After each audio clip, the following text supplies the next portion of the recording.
The craziest thing happened in real estate this past week. Crazy. But let's talk about it a little bit. First of all, when you're thinking about doing improvements to your home, whether you're thinking about selling or not, it's a great idea to keep a list. So kind of keep an idea of what you're doing, who did it, and the date on when the improvement was made. If you're hiring contractors, you also want to ask for a lien waiver. So it's an easy document that just says everything has been paid. Get yourself in order, whether it be electronic files, whether it be paper files, or an envelope with all of your receipts. Let's talk about that crazy thing. We had a house closing, and the closing company representing the buyer asked for proof of payment for 2 cans of paint. 2 cans of paint.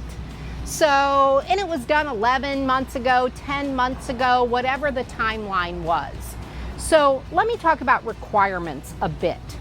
Typical title companies are looking for any kind of paid receipts, invoices, marked paid invoices, and lien waivers for any amount of improvements over $250 within the last 12 months. Some title companies can get as nitpicky as 2 cans of paint, so remember that. That's where your envelopes, file folders, or electronic folders come into play. That's for an owner-occupied property.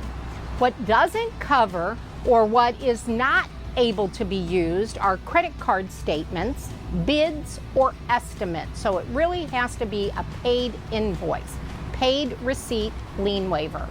If the property is not owner-occupied, so if you've never lived in the property before, or it's a flip, a fixer-upper, those kind of things, all paid invoices and a lien waiver for every item, every dollar amount. So you have to remember that. It can be a requirement from the title company. You're going to sign an affidavit that says any work's been done within the last 12 months has been paid for. They're also going to look at any of your update improvement lists, disclosures, MLS sheets to verify that they have all the documentation. They are strictly looking for mechanics lien coverage to make sure there's no problems going forward. If you are a flipper, or if you bought a house to rehab and then decided to sell it, notice of impending sales. Intention of sale is extremely important. That gets filed with the title company 45 days before closing. It's an NOIS if you see that abbreviation.